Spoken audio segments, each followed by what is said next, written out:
Hi friends, it's Liv. Welcome back to my channel and let's get straight into the video.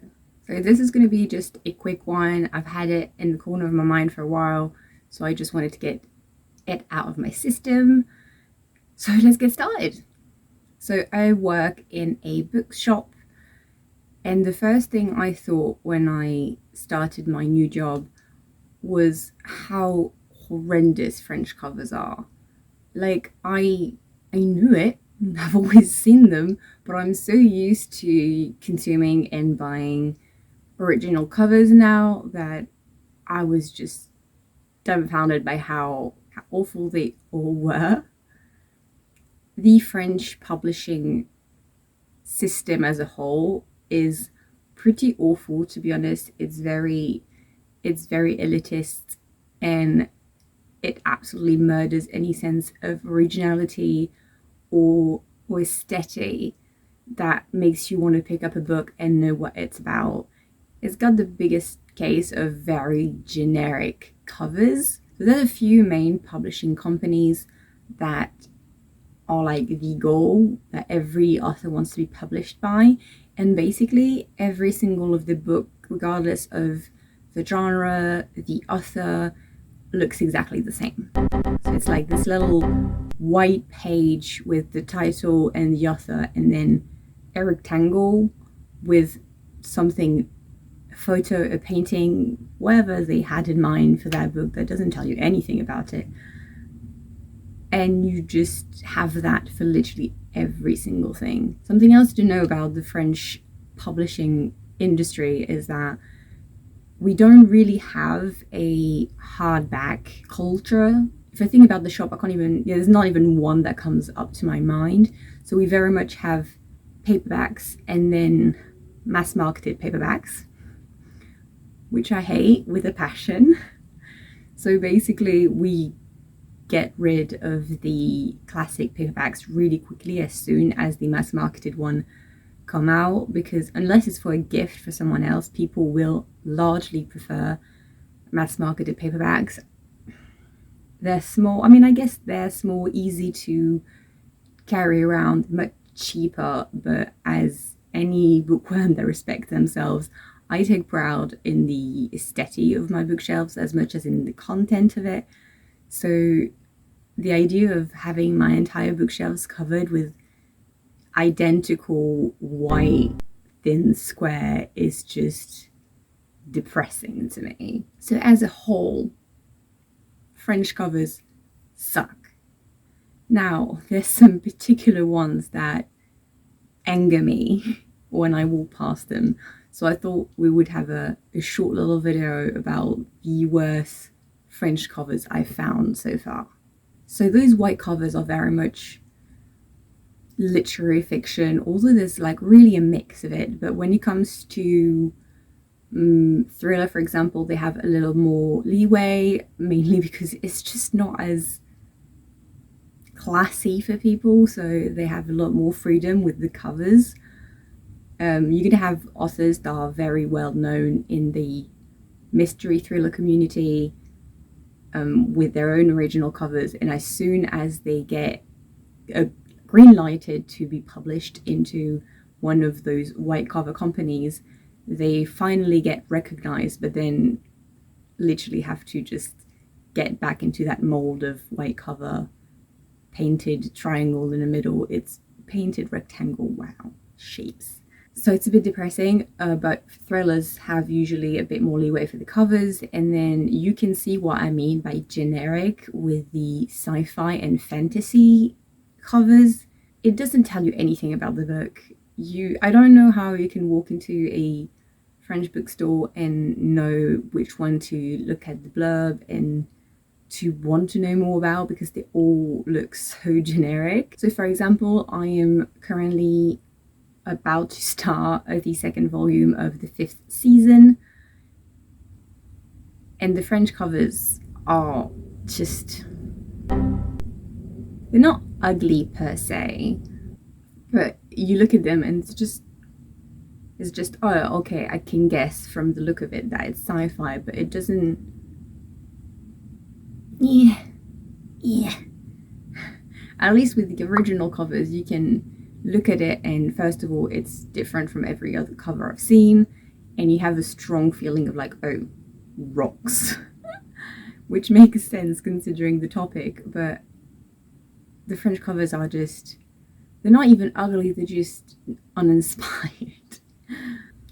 Speaking of generic as well, we have the Any Book by Brandon Sanderson. We have obviously the old school covers, which you can't get mad at for being old school because that's literally when they came out. But if you compare the new edited, released versions of them in England, black, red and white one, very modern, very eye-catching, immediately want to look at it and be like, what is this? The French covers that are recently released as well. Yeah, generic. It doesn't identify itself as anything else than fantasy. It's just boring.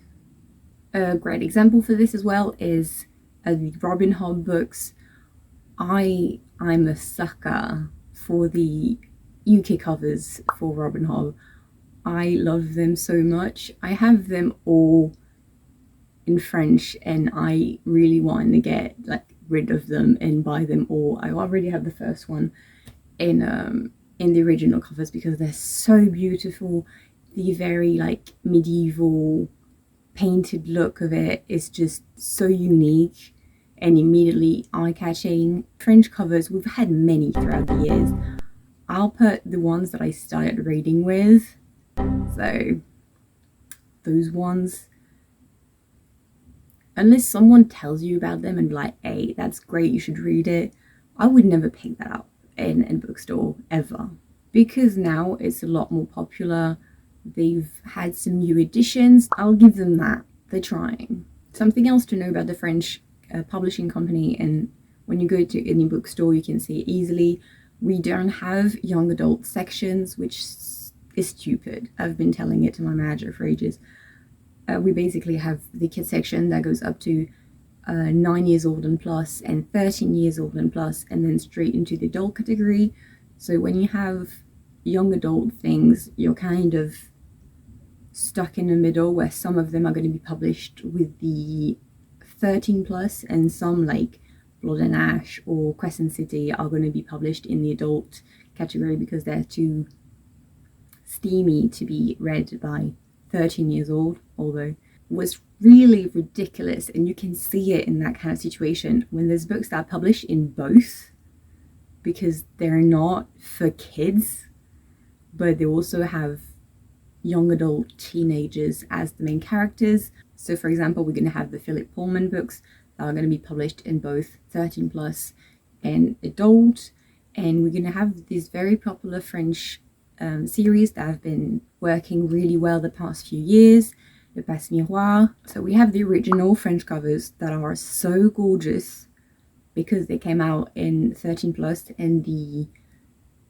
teen category has a lot more freedom in covers, and usually when they adapt foreign books they keep the original covers, which I'm very grateful for. But then because this story isn't particularly towards children, they published it as well in the adult category, adult fantasy, and they were like, oh no, those covers are for children. For adults we need generic, boring, non-descriptive covers, and came out with that.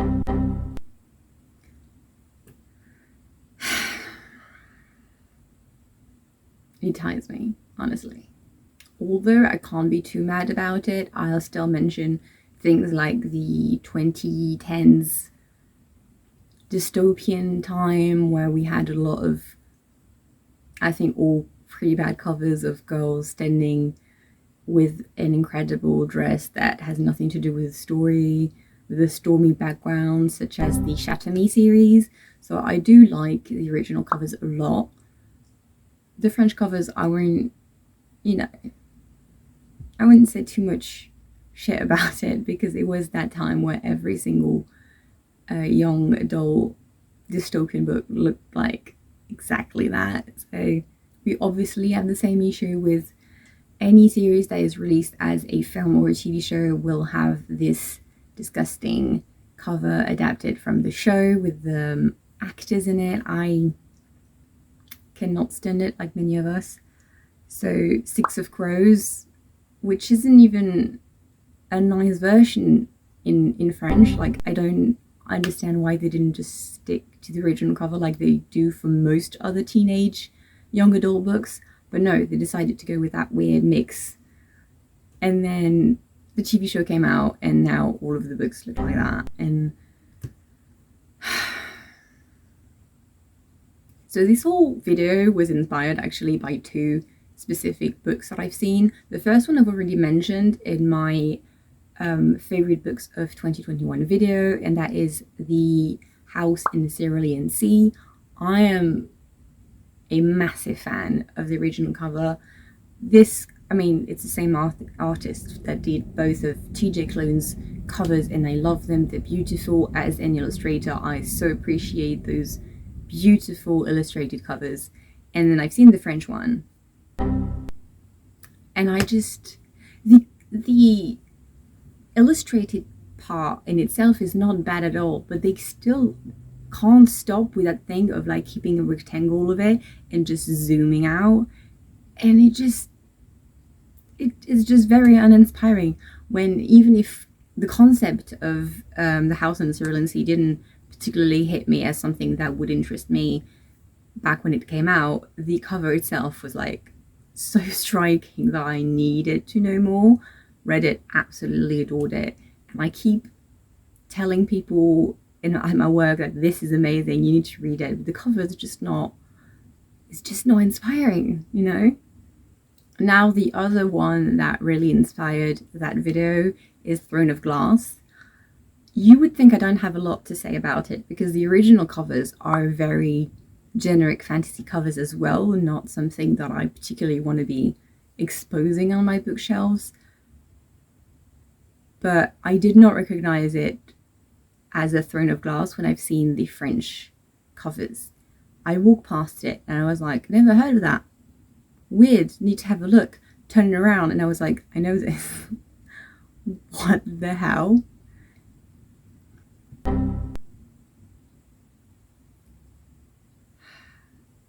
I honestly don't understand. Why Kiliana? Why would they change the name? It's not even like back in the 90s when they brought to France series, animes and TV shows like Captain Tsubasa, and they had to adapt it in French because they didn't know if French, well, they assumed that French kids would never learn full name Japanese characters like Wakabayashi, and instead called them like Tom or Oliver. But like, it's not even hard to pronounce in the original version. Why change it to Kiliana? That's one thing, but then those covers are disgusting. What? They don't look nice. They don't tell you anything about the books. For such a beloved series to me as well, it's just so icky. Now I've been chatting shit about a lot of French covers, so I'll make one exception. I must admit that when it comes to one specific series, the French cover just takes it all, and that is Anne of Green Gables. The original covers are obviously very old school. They're very old, so it makes sense. The newly released versions are a lot cuter. Really like them, would buy them. And as someone who doesn't buy books in French anymore, I could not resist buying those because they're so gorgeous. The new editions of Anne of Green Gables that came out after the show was a success here are just absolutely gorgeous. So that's my my version of it. Absolutely beautiful, that I got for Christmas. So you've got the three first ones. Look how beautiful they are. There's a lot of goodies in there and I keep spilling them every time. I remember seeing the first one and thinking, it's so good, I'm gorgeous, I want it. But then thinking I don't read in French, there's no point. And then it kept coming out, and I just look at them, they're so beautiful. The fourth one came out, so it followed immediately. But like, it just truly is gorgeous, and it's probably the only exception where I think that French covers did a great job. Once again, it's very much because it's in a children's section and they had a lot more freedom with what they wanted to do. And I'll forever be mad at how the French publishing industry absolutely kills any originality and aesthetic of their covers and make reading look such like a much more classist, elitist thing that it doesn't need to be. So yeah, that's it for the video, and I hope you have a lovely day or night, and hopefully see you again soon.